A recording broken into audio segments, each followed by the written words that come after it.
Scan to unlock SOVI and ace your tests.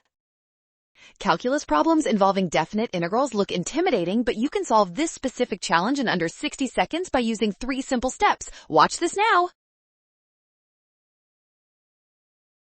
First, reverse the limits of the second integral. Since swapping bounds negates the integral, we define I as the integral from b to c, turning the equation into a linear form.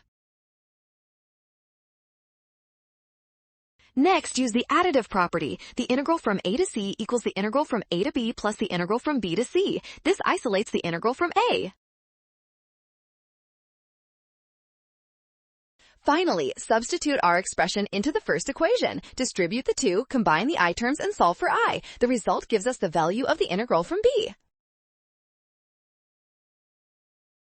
Nailed it! Scan the code. You can learn better with SOVI. Don't ignore signs when swapping limits. Always use additivity and check your signs for success.